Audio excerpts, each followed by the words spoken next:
او هغه ښځې چې تاسې ډارېږي د هغو د ګناه نه د هغو د مخالفت نه نشوز کوي اختلاف د سره کوي خبره دې نه مني کبرجنه ښځه وي نو بیا الله رب العزت د دې د اصلاح دپاره 3 درجې ایښي دي چې تا ته بیا څه کول پکار دي څنګه به ته دا کله اصلاح کوې چې کله دا ناشیزه چې کله دا اختلاف د تا سره شروع کړي نو الله رب العزت فرمایي فعظوهن اول کار دا وکړه چې نصیحت ورته وکړه ورته وایه چې داسې مه کوه د خاوند حقوق ډېر زیات دي د الله نه وویرېږه که چېرته په نصیحت باندې هم سمه نه سوه نو بیا څه وکړه وهجروهن فی المضاجع قاضي ثناء الله پانیپتي صاحب د دې 3 ترجمې کړي وهجروهن فی المضاجع یا خدا چې د دې سره کوروالی پرېږده یا دا چې د دې د بستر نه ته بلکل جګ ته بستر دې ځینې جدا کا او یا دا 3مه معنا دا وایي سیده چې وهجروهن فی المضاجع معنا دا چې د بستر نه مه جدا کېږه خو شا ور واړوه ځکه علی المضاجع نه ده راغلی فی المضاجع راغلی په بستر کې پرېښودل هم دا وي سړی شا ور واړوي که چېرته په دې سره اصلاح نه شوه په 3م نمبر کې بیا وضربوهن بیا یې ووهه خو یاد وساتئ دلته د وهلو نه مراد داسې وهل نه چې هغه تکلیف دیه وهل وي حدیث کې راځي او بل حدیث کې د حجة الوداع په موقع باندې نبی علیه الصلاة والسلام وصیت کوي د ښځو باره کې اوږد حدیث ته په هغه کې نبی علیه الصلاة والسلام دا خبره کوي چې تاسې ووهئ ضربا غیر مبرح داسې وهل چې هغه دردونکی نه وي په اندازه باندې څومره یې چې جرم وي غومره نو په دغه جي کې الله رب العزت بیا مخکې څه فرمایي فإن اطعنکم چې چېرته دوی د تاسې اطاعت وکړه د ابتدا نه در سره کوه یا اختلاف یې کړی توبه یې وایستله بیا نو وروسته فلا تبغوا علیهن سبیلا بیا مه تلاش کوه د دوی په خلاف باندې لاره د تکلیف بیا تکلیف مه ورکوه بیا یې وبخه په دې آیات کې که تاسې فکر وکړئ الله رب العزت د ښځې دپاره 2 صفتونه بیان کړي دي یو داسې فرمانبرداره به وي د خاوند دویم داسې د خپل ځان د خاوند مال او د خاوند د راز ساتونکي به دا نیکه ښځه ده نو د خاوند حق ډېر زیات ته په ښځه باندې د بخاري شریف حدیث ته نبی علیه الصلاة والسلام مبارک فرمایي تاسې سوچ وکړئ روزه چې ده روزه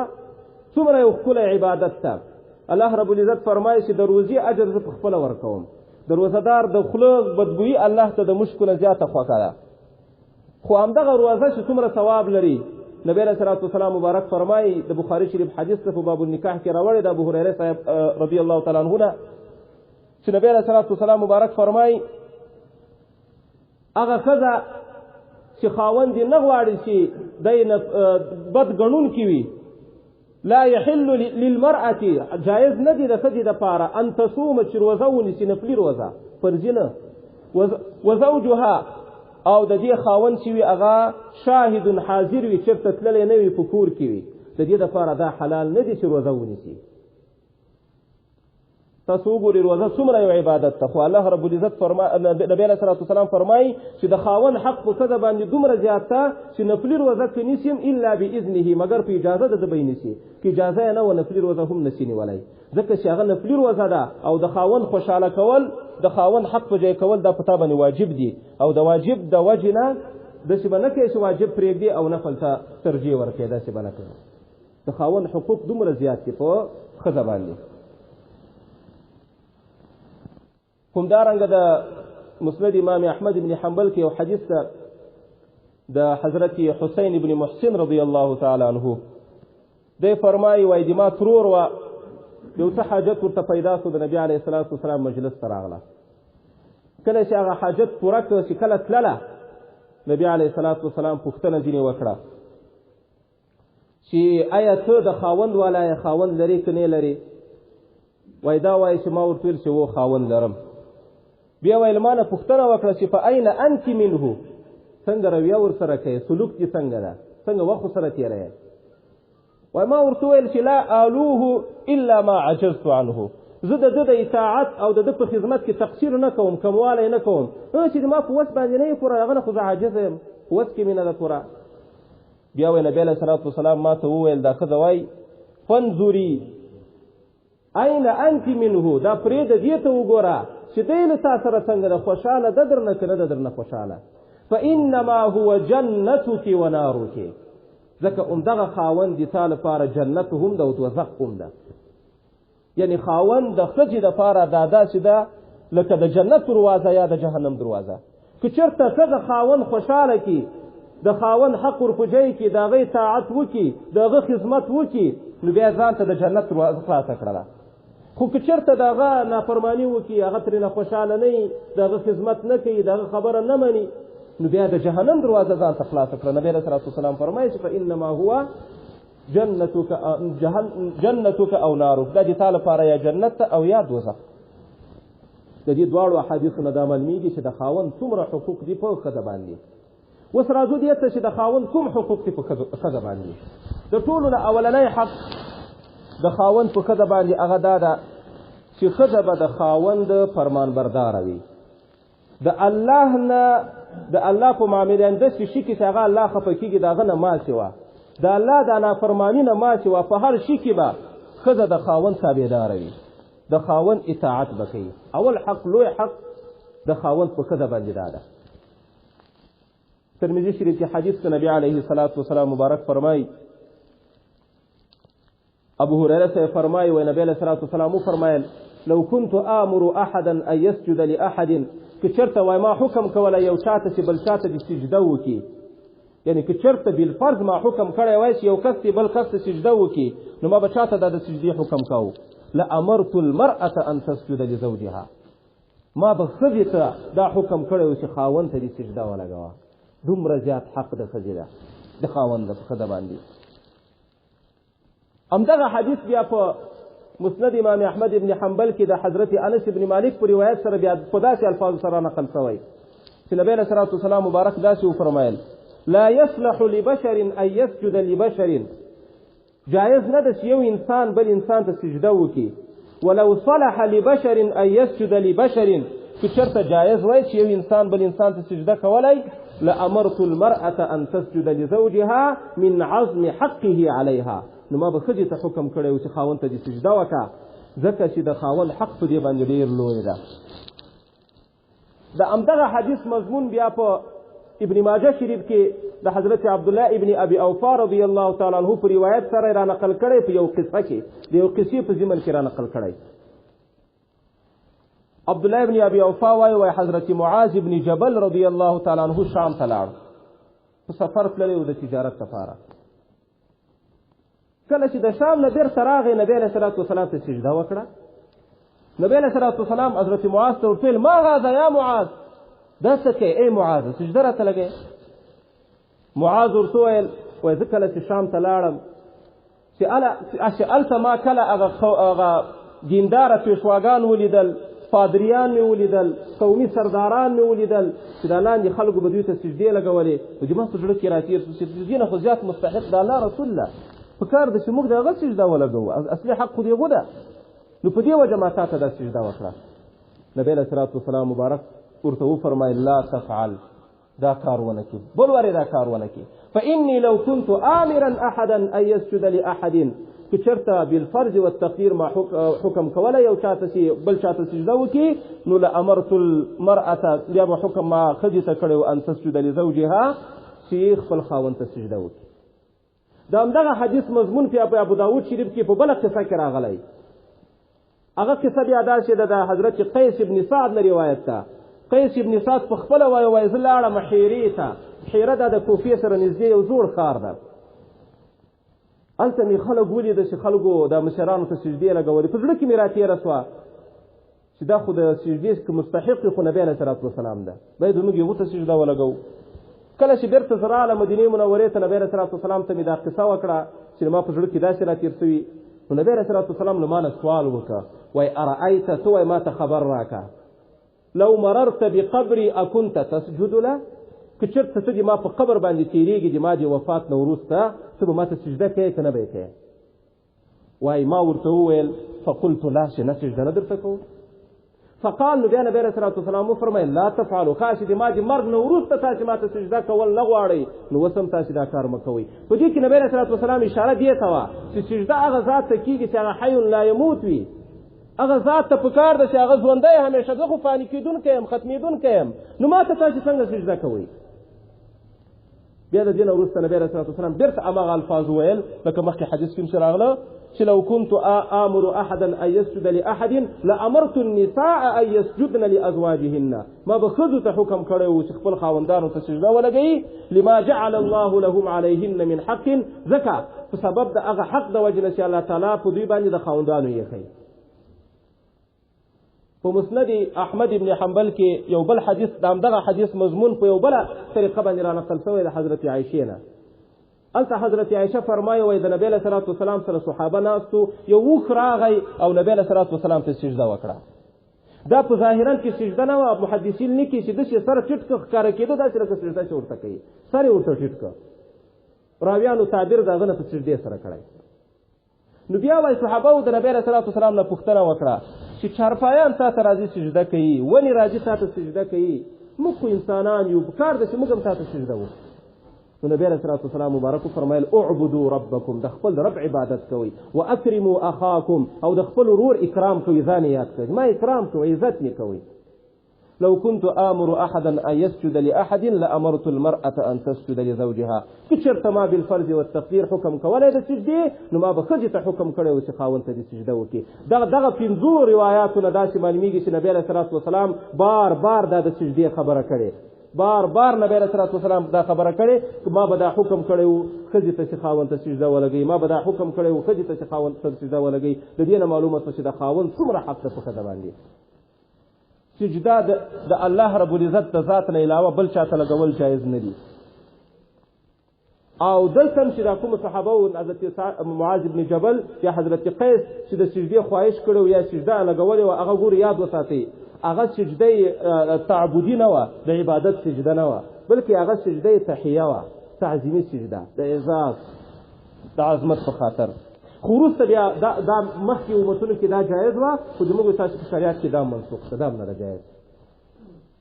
د دغه حدیثو نه معلومیږي چې د ښځه باندې د خاوند لوی حق هغه دا ده چې دا به د خاوند تابعدار وي او اطاعت به یې کوي. یاد وساتئ اطاعت دې ته نه وایي چې دا څه غواړي زړه یې غواړي په هغه کې به اطاعت کوي او چې زړه یې نه غواړي په هغه کې به یې نه کوي، دا اطاعت نه ده. که د دې زړه نه غواړم او خاوند یو حکم ورته وکړي بیا یې اطاعت وکړه او اطاعت هم په تنزیلي سره نه چې زړه یې ډېر غواړي نه او بیا هم دغسې لګیا یې اطاعت نه، که په خوشحالي زړه یې هم نه غواړي او که په خوشحالي دې تا خبره مني دا اطاعت ده، دې ته ویل کېږي اطاعت.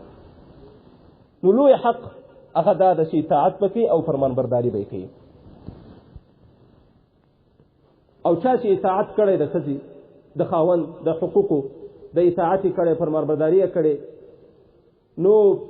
هغه ته بیا الله هغې ښځې ته الله رب العزت بیا مغفرت هم کړی. یوه قصه کتابونه راخلي د نبي علیه الصلاة والسلام په زمانه کې یو صحابي و، دی په بره چت کې اوسېده، د کور په لاندې چت کې د ده د ښځې پلار او مور اوسېدل. بیا دی د جهاد دپاره لاړ په یو سفر باندې، ښځې ته یې ورته وویل چې د بره چت نه به لاندې چت ته نه راکوزېږي، تر څو چې ته نه یم راغلی له کوره به نه وځې، دلته به بسې. وخت تېرېده، پلار یې مریض شو د دې ښځې. نبی علیه صلات وسلام ته دې ښځې یو څوک ورولېږل چې خاوند خو ما ته اجازه نه ده راکړې، ایا زه ورتلی سم د خپل پلار دپاره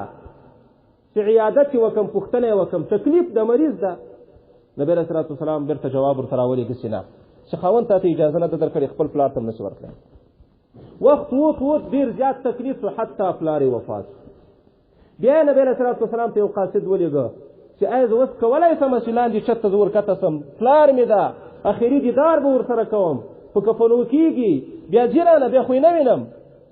ما ته اوس اجازه شته که نشته چې زه لاندې کته سم؟ نبی علیه صلات وسلام ورته چې خاوند یې درته ویلي دي مه ځه، اوس هم مه ورځه. د پلار جنازې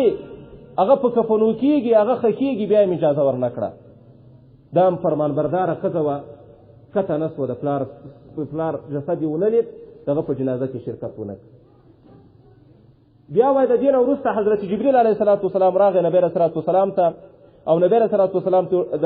د نبی علیه الصلاة والسلام په ژبه باندې الله رب العزت دا زیری دې ته راولېږه چې الله تعالی وایي چې تا د اطاعت او د وجې نه چې تا دومره زیاته اطاعت وکړه، دومره زیات فرمانبرداري دې د خاوند وکړه چې د خپل پلار دې ځینې قربان کړه، د هغه دیدار دې ونه کړه، تا ته مې مغفرت وکړه، تا ته دې د جنت زیری وي، بشارت د جنت دې وي تا ته. د دې نه معلومه شوه چې څومره زیات په دې دنیا کې هم به هغه ښځه کامیابه وي او په آخرت کې به هم کامیابه وي څوک چې د خاوند د حقوقو لحاظ ساتي او خبره یې مني. بل حق د خاوند دا ده نکاح چې کېږي د دې دپاره کېږي چې سړی پاک دامنه واوسېږي د زنا نه بچ شي. د نکاح مقصد دا ده. نو کله هم چې خاوند وغواړي کوروالی وغواړي ښځې ته په کار ده چې د خاوند د جذباتو احترام وکړي فوراً باید یې جواب ووایي. که چېرته یې داسې ونه کړه بیا ملایکې په دې ښځه باندې لعنت وایي. د حضرت ابو هریره صاحب حدیث ته اذا دعا الرجل امرأته الى فراشه که چېرته یو سړي خپله ښځه خپل بستر سره وغوښته فابت او انکار یې وکړه عذر مزر نه و بغیر د کوم عذر نه فبات غضبانه دغه سړي بیا شپه تېره کړه په غوسه و خپلې ښځې ته لعنتها الملائکة حتى تصبح تر سهاره پورې به په دغه ښځه باندې لعنت ویل کېږي. تر سهاره پورې به ملائکه په دغه ښځو باندې لعنت وایي. نو بل حق دا ده چې د خاوند د جذباتو احترام به کوي. بل حق دا ده چې خاوند ته به تکلیف نه رسوي. د خاوند د خدمت کوي تکلیف به نه ورته رسوي. ځکه د حضرت انس بن مالک رضی الله تعالی عنہ روایت ته نبی علیہ الصلوۃ والسلام مبارک فرمایي المرأة اذا صلت خمسها وصامت شهرها واحصنت فرجها واطاعت بعلها فلتدخل من اي ابواب الجنه شاءت. ښځه وایي چې کله پنځه وخت لمونځ وکړي او چې کله د رمضان میاشت راورسېږي روزه ونیسي او د خپل شرمګاه حفاظت وکړي او د خپل خاوند اطاعت وکړي و اطاعت بعلها بعل په عربي کې خاوند ته وایي چې کله دا څلور کارونه وکړي فلتدخل من ای ابواب الجنة شاءت. اوس د دې اختیار ده چې د جنت په کومه دروازه چې دا ننوځي نه ننوځي دومره زیات زیری ده. یاد وساتئ په کومو احادیثو کې چې د جنت زیری راغلی وي مولانا منظور احمد نعماني صاحب لیکلي په معرف الحدیث کې وایي په هغه کې اشاره دې ته وي چې هغه عمل په کوم عمل باندې چې تا ته د جنت زیری درکول سوی هغه عمل خدای ته ډېر زیات محبوب ده ځکه د جنت زیری درکړی. دې نه معلومه شوه چې د خاوند اطاعت کول دا یو داسې عمل ده چې د الله په نسبت باندې ډېر خوښ ده. ځکه خو الله رب النبي علیه الصلوۃ والسلام فرمایي فلتدخل من ای ابواب الجنة شاءت. او بل حدیث په همدغه باب کې چې خاوند ته ښځې ته پکار ده چې خاوند ته تکلیف ونه رسوي. حضرت انس بن مالک رضی الله تعالی عنہ روایت کړی د نبی علیہ الصلوۃ والسلام مبارک نه لا تؤذي امرأة زوجها في الدنيا ښځه ضرر نه رسوي خپل خاوند ته په دنیا کې الا قالت زوجته من الحور العين چې کله دا تکلیف ورته رسوي هلته په جنت کې د ده دپاره کومې حورې چې تیارې دي هغه وایي دې ښځې ته مخاطب کېږي او ورته وایي لا تؤذيه قاتلك الله تکلیف مو ورته رسوه دا خاوند ته دي الله دې تا قتل کړي په تا باندې دې لعنت وي تکلیف مو ورته رسوه فانما هو عندك دخیل ځکه دا خو دې تا سره یو څو ورځو دپاره میلمه ده یوشک ان یفارقک الینا نږدې ده چې تا به پرېږدي موږ ته به راسي. نو کومه ښځه چې خاوند ته تکلیف رسوي هغه ملایکې چې هغه حورې چې په جنت کې د ده دپاره تیارې دي هغه هم په دې باندې لعنت وایي هغه هم ورته وایي چې الله دې تا قتل کړي دا کار ته ولې کوې. علامه ذهبي رحمه الله یو حدیث را نقل کړی ده په الکبائر کتاب کې د حضرت علي صاحب نه را نقل کړی یوه قصه ده. حضرت علي رضی الله تعالی عنه فرمایي و یو وخت کې د نبی علیه الصلاة والسلام د لور حضرت فاطمه د ده بیبي کې ده د دې سره وایي زه لاړم د نبی علیه الصلاة والسلام کور ته. کله چې په کور باندې ورننواتو نبی علیه الصلاة والسلام ډېر سخت ژړل ډېر سخت یې ژړل. ما وایي پوښتنه ځینې وکړه چې مور او پلار مې په تا باندې قربان وي څه شي دې زړوي ولې زاړې؟ وایي نبی علیه الصلاة والسلام مبارک وفرمایل چې بېګاه شپه زه اسمانونو ته تللی وم په خوب کې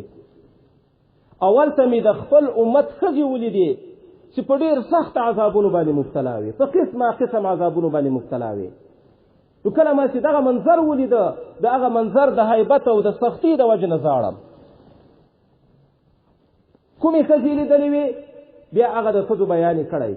یوه ښځه مې وایي ولیده چې په خپلو ویښتانو باندې په جهنم کې راځړېده په ویښتانو باندې راځړېده او دا دماغ یې شېدل. او یوه داسې ښځه مې بله ولیده چې هغه په ژبه باندې راځړېده او په حلق کې به یې ګرمې اوبه راچول کېدې او بله مې داسې ښځه ولیده چې دا پښې د سینو سره تړل شوي وې او لاسونه یې د تندي سره تړل شوي وو او ماران او لړمان په مسلط وو. او څلورمه مې داسې ښځه ولیده چې په سینو باندې راځړېده. او پنځمه مې داسې ښځه ولیده چې سر یې د خنزیر و خو بدن یې د خره و. او قسمه قسم په زرهاو الوف په زرهاو عذابونه ورکول کېدل. او شپږم نمبر داسې ښځه مې هم ولیده چې شکل یې د سپي و او اور به یې په سر کې ننوت او له بیخ نه به یې ووت او د جهنم فرشتې په دغه ښځه باندې مقررې وې او هغه د اور چې کوم ګروزونه وو په هغه باندې به یې وهله. دغه شپږ قسمه ښځې وایي ما ولیدې. حضرت فاطمه ورته وایي نبي علیه الصلاة والسلام ته اباجان دغه ښځو څه کړي وو؟ په دنیا کې کوم عملونه وو چې داسې په سختو عذابونو باندې مبتلا وې؟ نبی علیه الصلاة والسلام بیا ورته وویل هغه ښځه چې په ویښتانو باندې راځړېده دا هغه ښځه وه چې په دنیا کې به د خپل ویښتانو حفاظت نه کا او خپل ویښتان به یې پردیو سړیو ته ښکاره کول. نو نن په دغه عذاب باندې دا مبتلا وه. او هغه ښځه چې ما ولیده چې هغه په ژبه باندې راځړېده او د ګرمې اوبه ورکول کېدې دا هغه ښځه وه تؤذي چې دې به ضرر رساوه خپل خاوند ته او خپل ګاونډي ته بلسانها په ژبه. دا هغه ځای ده چې ما درته ویل چې لویه حقیقه ده چې ښځه به خپل خاوند ته ضرر نه رسوي. اوږده ژبه به یې وه خپل ګاونډیانو ته به یې هم ضرر رساوه او خپل خاوند ته به یې هم ضرر رساوه. دا په جهنم کې په ژبه باندې راځړېده دغه عذاب ورکول کېده. او هغه ښځه چې ما ولیده چې په سینو باندې راځړېده دا هغه ښځه وه چې د خپل خاوند په فراش کې خیانت کړی و یعنې بدکاره ښځه وه. او هغه ښځه چې پښې د سینو سره تړل شوي وي لاسونه یې د تندي سره تړل شوي وو ماران او لړمان په مسلط و عذاب ورکول کېدل دا هغه ښځه وه چې د خپل ځان د نظافت لحاظ به یې نه ساته. کله به د جنابت حالت و غسل به یې نه کاوه د حیض نه به یې ځان نه پاکاوه او لمانځه باندې به یې پسخند و او استهزا به یې په کوله. دا هغه ښځه وه چې د عذاب ورکول کېده. او هغه ښځه چې سر یې د خنزیر و بدن یې د خره او قسمه قسم په زرهاو عذابونه ورکول کېدل دا هغه ښځه وه کذابة نمامة چې هغه دروغجنه وه او دوی به یې سره جنګول دا کار به یې کاوه. او هغه بله ښځه چې شکل یې د سپي او په سر کې به یې اور چول کېده د بیخ نه به یې ووت دا وایي هغه ښځه وه حسادة چې هغه حاسده وه حسد به یې کاوه په دنیا کې. او د دې سره سره منانة چا سره به سیښه و په سبا به یې ورته یادول احسان به یې کاوه. دا شپږ قسمه ښځې وایي ما ولیدې. نو وګورئ د خاوند حق نه ادا کول خاوند ته تکلیف ورکول په ژبې سره نو بیا به دغه ژبه په جهنم کې په دغه ژبه باندې به راځړېږي. څومره یو سخت وعید ده. د دې وجې نه حضرت حسن بصري روایت ته هغه یو روایت را نقل کړي د نبي علیه الصلاة والسلام نه وایي ما د هغه چا نه اورېدلي دی تابعي ده چې هغه د نبي علیه الصلاة والسلام نه اورېدلي یعنې صحابي نه مې اورېدلي چې نبی علیه الصلاة والسلام مبارک فرمایي اول ما تسأل عنه المرأة یوم القیامه د قیامت په ورځ به اولنۍ پوښتنه د ښځې نه چې کېږي هغه به د څه په باره کې وي عن صلاتها وعن بعلها. یو به د لمانځه باره کې وي چې دنیا کې دې لمونځ کاوه که نه لمونځګزاره وې که نه وې. دویمه پوښتنه به بیا دا وي چې د خاوند سره دې څه رویه وه څنګه سلوک دې کاوه حق دې په ځای کاوه که نه دې په ځای کاوه. نو بل حق دا ده چې د خاوند ته به تکلیف دا نه رسوي. بل حق دا ده د ښځې د خاوند په ښځه باندې چې د خاوند د مال حفاظت به کوي. د خاوند په کور کې دا داسې ده لکه نګهبانه دغه د کور حفاظت به کوي. ځکه نبي علیه الصلاة والسلام مبارک فرمایي چا پوښتنه وکړه قیل یا رسول الله ای النساء خیر بهترینه ښځه څوک ده؟ نبی علیه الصلاة والسلام مبارک فرمایل التي تسره اذا نظر کله چې خاوند ورته ګوري خوشحاله کوي وتطيعه اذا امر کله چې حکم ورته کوي نو په ځای کوي. او دریم ولا تخالفه في مالها ولا نفسه او د خاوند مخالفت نه کوي نه د مال او نه د خپل نفس په باره کې او نه دغه د مال په باره کې.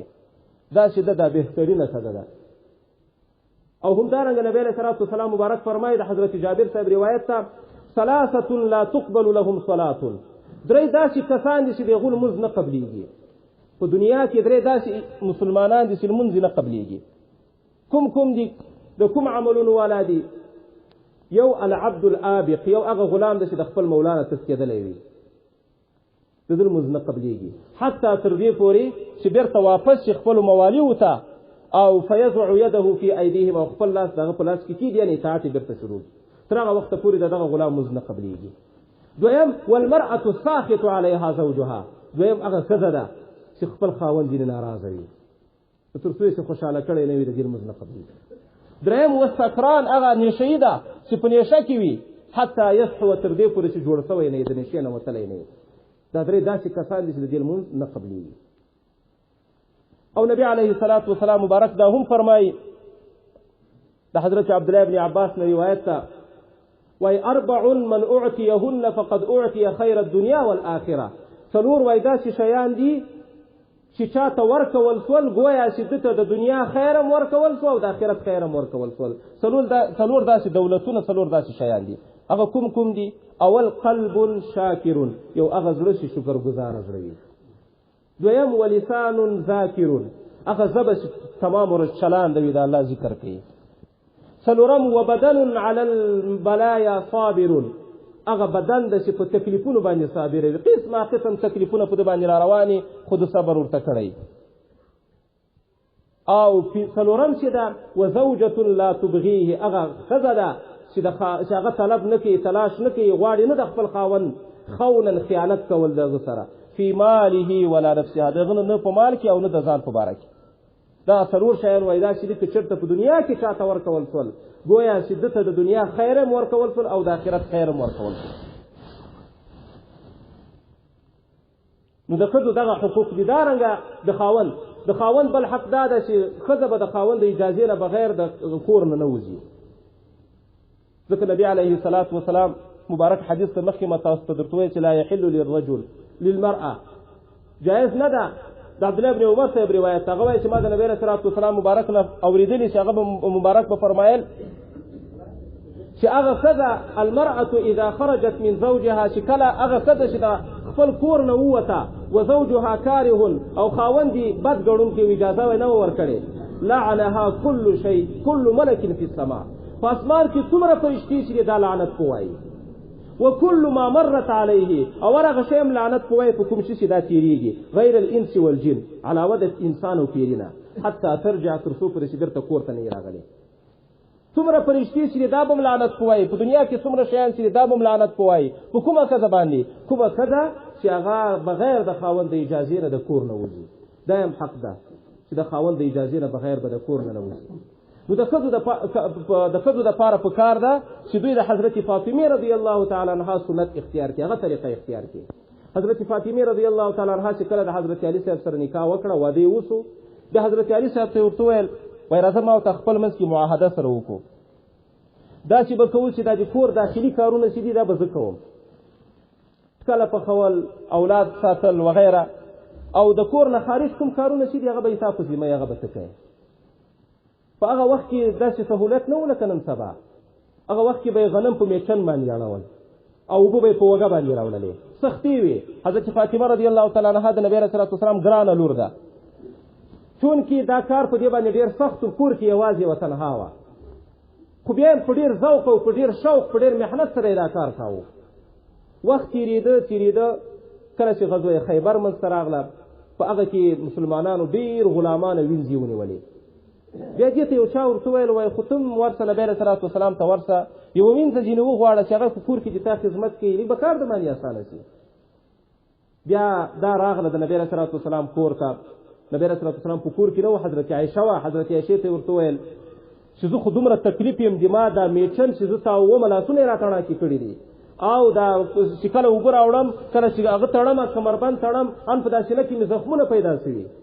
دومره زیات په تکلیف یم. نو که چېرته غلامان خو اوس که ډېر دي، وینځې خو کې ډېرې راغلي په غنیمت کې، که نبی علیه صلات وسلام ته ورته وایي چې لور دې راغلې وه، هغې یو غلام غوښتې، یو وینځه غوښته د خدمت لپاره. دا بېرته لاړه، نبی علیه صلات وسلام چې راغی حضرت عایشې دا قصه ورته وکړه. نبی علیه صلات وسلام حضرت فاطمه بېرته راوغوښته. کله چې راغله ورته ویې ویل وایي زه د محمد لور ته تر هغه وخته پورې وینځه یا غلام نسم ورکولی تر څو پورې چې د مدینې ټولو خلکو ته به نه یې ورکړي، زه دا نسم کولی،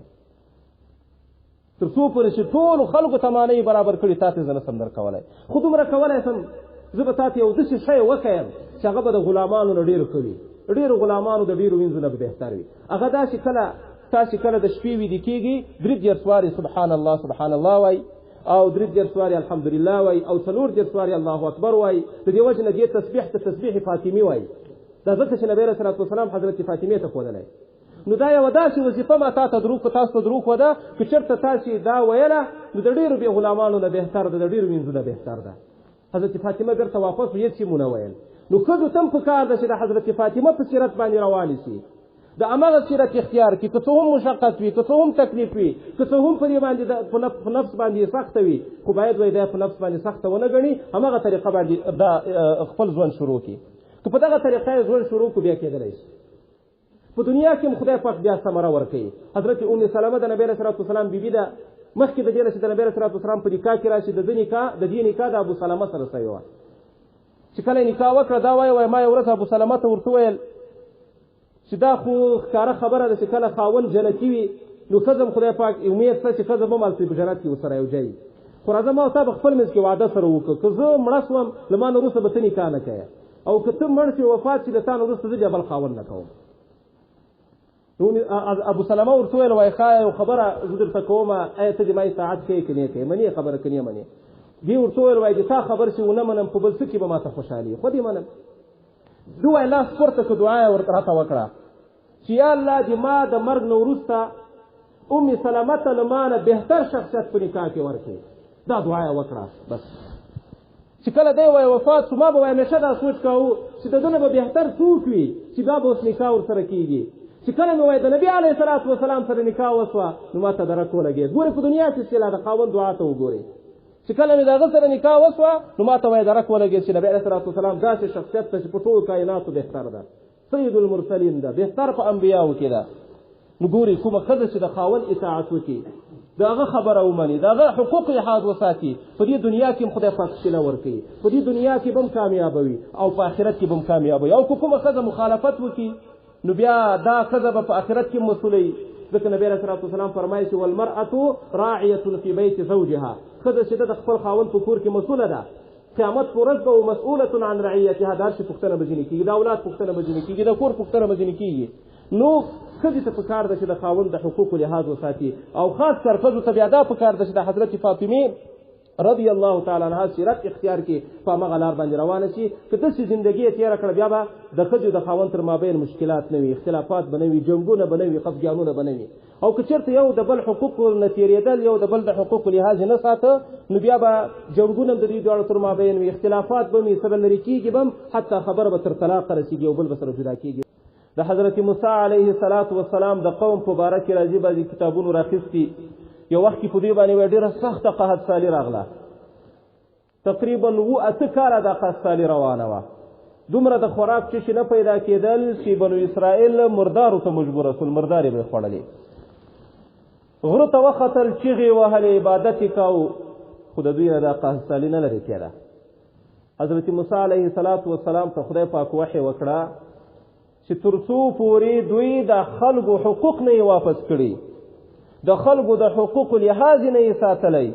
که دوی د ډېر عبادت د وجې نه لرګي وګرځي بیا هم دوی ته زه دغه عذاب د دوی نه لرې کوم بیا به هم دوی په قحطسالي کې اخته وي د دې نه معلومه شوه چې حقوق العباد څومره اهمیت لري بیا په حقوق العبادو کې د خاوند حقوق دا ډېر زیات اهمیت لري ځکه چې د نر او د ښځې تر مابین د ټولو نه قریبي رشته چې ده هم دا یو داسې رشته ده چې الله رب العزت په قرآن عظیم الشان کې دغه رشتې ته د قدرت د نشاناتو نه یوه نشانه ویلې ومن آیاته ان خلق لکم من انفسکم ازواجا د الله د قدرت د نشاناتو نه یوه نشاني دام ده چې د تاسې له جنس نه یې تاسې طبیبیانې پیدا کړي لتسکنو الیها چې تاسې ورسره ارامه شئ دا د ښځې او د خاوند تر مابین کومه رشته چې ده دا د الله د نشاناتو نه یوه نشاني ده ډېره قریبي رشته ده نو دوی دواړو ته پکار دی چې یو د بل د حقوقو لحاظ وساتي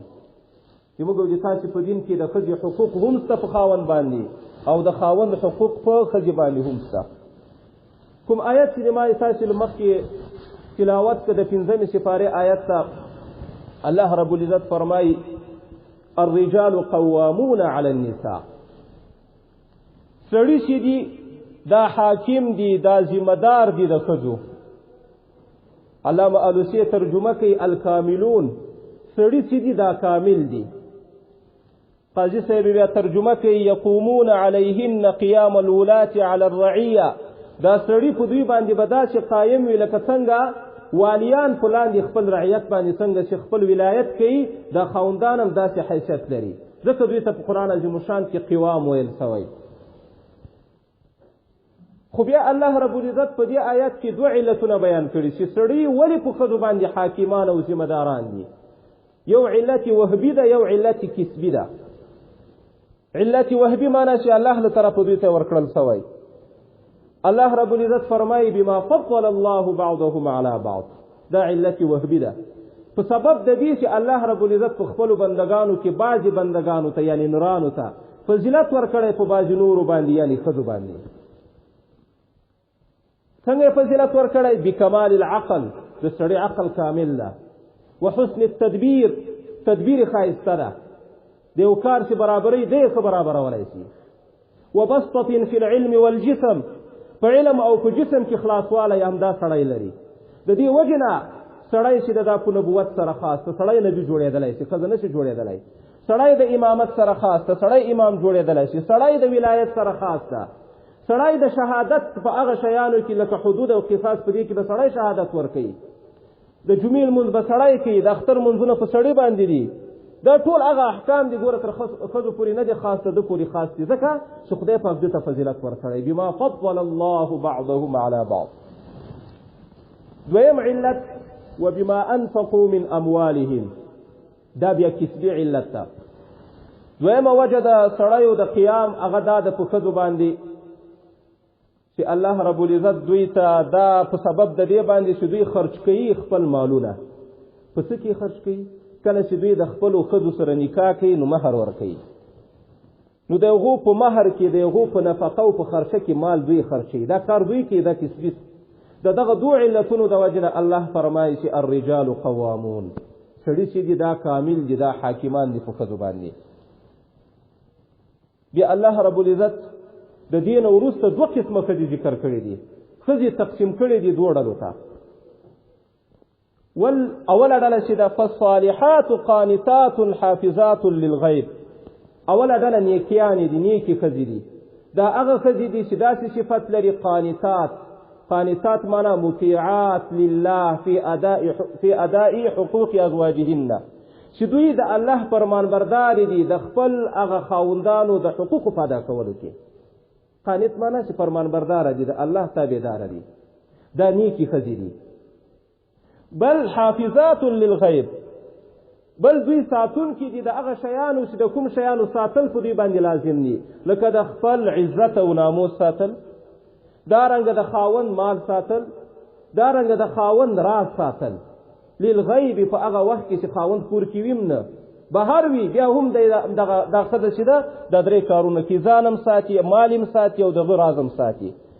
دا دویم صفت ته د صالحاتو. بما حفظ الله، دوی چې دا کار کوي ولې بحفظ الله ایاهن، ما بدلته مصدریه ده، یعنی دا په سبب د دې چې الله دوی ساتلی دي، الله یې ساتي، توفیق الله تعالی دوی ته ورکوي. د دې وجه نه حضرت ابو هریره رضی الله تعالی عنه نه روایت ته نبی علیه الصلاة والسلام نه دې حدیث را نقل کوي خیر النساء امرأة، بهترینه ښځه وایي هغه ده، بهترینه ښځه اذا نظرت الیها سرتک، کله چې ته ورته وګورې تا خوشحاله کي. واذا امرت الیها واذا امرتها اطاعتك، او کله چې ته د یو حکم ورته وکې خبره دې ومني. او وان غبت عنها حفظتك في مالها ونفسها، او کله چې ته ځینې غایب شي، مسافر شي او ځای لاړ شي، نو دا بیا تا ساتي د خپل ځان په باره کې هم او د خپل مال په باره کې هم، ځانم ساتي مالم ساتي. دا بهترینه ښځه د نبي علیه الصلاة والسلام مبارک فرمایي. نو قرآن عظیم شان کې هم دا صفت راغلی چې حافظات للغیب. دویم قسم ښځې ما الله ذکر کړي دي واللاتی تخافون نشوزهن.